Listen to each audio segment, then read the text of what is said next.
এইখন চৰকাৰে বেটি বচাও বেটি পঢ়াও বুলি শ্লোগান দিয়ে আসলতে এতিয়া বেটি বচাও বেটি পঢ়াও হৈ থকা নাই বেটি শোষণ আৰু বেটি ধৰ্ষণ হোৱা পৰিলক্ষিত হৈছে এইখন চৰকাৰে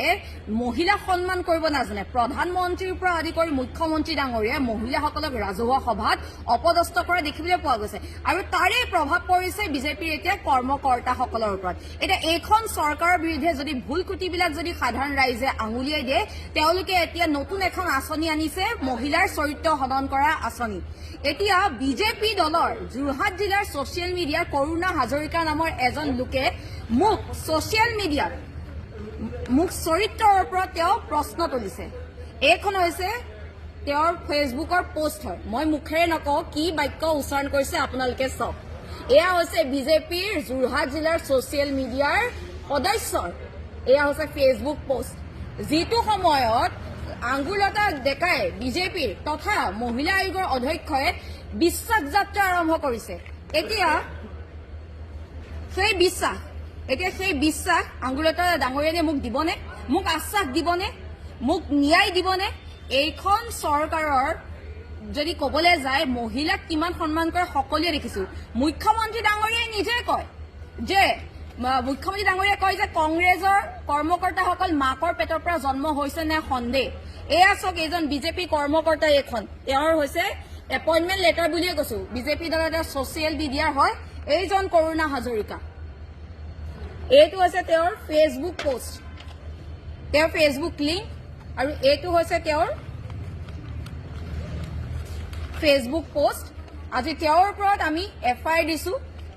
যাতে আইনে এখেতৰ ওপৰত বিহিত ব্যৱস্থা লওক আৰু যদি চাবলৈ যায় মুখ্যমন্ত্ৰী হিমন্ত বিশ্ব শৰ্মা ডাঙৰীয়াই ৰাজহুৱা সভাত কয়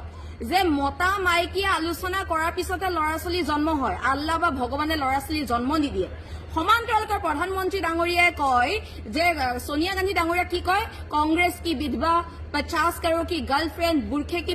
पीछे औरत এনেধৰণে মহিলাক অপমান কৰে এইখন চৰকাৰৰ পৰা কি আশা কৰিব পাৰি এয়াই নেকি বেটি বচাও বেটি পঢ়াও শ্লোগান এজনী মহিলাক যদি উলংগ শৰীৰত কোনোবা পুৰুষে যদি আক্ৰমণ কৰে সেইটোকে ধৰ্ষণ নুবুজায় যদি এজনী মহিলাক মানসিকভাৱে আৰু ৰাজহুৱাকৈ এনেদৰে যদি তৰল মন্তব্য কৰে সেইটো এটা ধৰ্ষণৰ শাৰীতে পৰে আৰু এনেধৰণৰ মন্তব্য লিখাবিলাকো এটা ধৰ্ষণকাৰীয়ে হয় এতিয়া বিজেপিয়ে ব্যৱস্থা ল'বনে তেওঁলোকৰ কৰ্মকৰ্তাৰ ওপৰত দিলীপ শইকীয়া ডাঙৰীয়া সভাপতি নিজেই কয় কৰ্মকৰ্তাসকলক যে তোমালোকক যদি বিজেপি কৰ্মকৰ্তাসকলক কয় যে তোমালোকক যদি কোনোবাই ক্ৰিটিচাইজ কৰে বিজেপিক যদি কোনোবাই ক্ৰিটিচাইজ কৰে তোমালোকে তাত প্ৰত্যুত্তৰ নিদিবা আমাৰ ভুল কি আছিলে আমি বিজেপিৰ ভুল ত্ৰুটি দেখুৱাই দিয়াৰ কাৰণে তেওঁলোকে মহিলাসকলক চৰিত্ৰ হনন কৰিব এতিয়া মানে মহিলাক লৈ তেওঁলোকে খেলিছে এতিয়া মহিলা চৰিত্ৰ হনন কৰা আঁচনি এখন প্ৰস্তুত কৰিছে এয়াই নেকি বিজেপিৰ আদৰ্শ বিজেপিৰ যিটো বাজপেয়ী ভৱন আছে সেই বাজপেয়ী ভৱনত এই আইটি সেল গোবৰ সেলসমূহে আমাক বেয়াকে অপদস্থ কৰে কিন্তু আমি মানসিকভাৱে ভাগি পৰা নাই এই বাজপেয়ী ভৱনৰ 5th ফ্লৰত আমাৰো খবৰ আছে 5th ফ্লৰত এই গোবৰ সেল বিলাকে 4টা শিফট বহে দিনটো 4টা শিফট বহে 9টা 10টা 12টা 4টালৈকে সেই শিফট বিলাকে কি কৰে আমাৰ ফেচবুকত এনেদৰে কমেণ্ট কৰে আৰু আমাৰ ফটোবিলাক ব্যৱহাৰ কৰি এনেদৰে কটু মন্তব্য কৰে এয়া হৈছে বিজেপিৰ আচল চৰিত্ৰ মহিলাৰ প্ৰতি এয়া তেওঁলোকৰ সন্মান এয়া বেটি বচাও বেটি পঢ়াও আচলতে এতিয়া এইটো পোষ্ট চাই এনেকুৱা লাগিছে বেটি শোষণ আৰু বেটি ধৰ্ষণ হৈছে বিজেপিৰ দিনত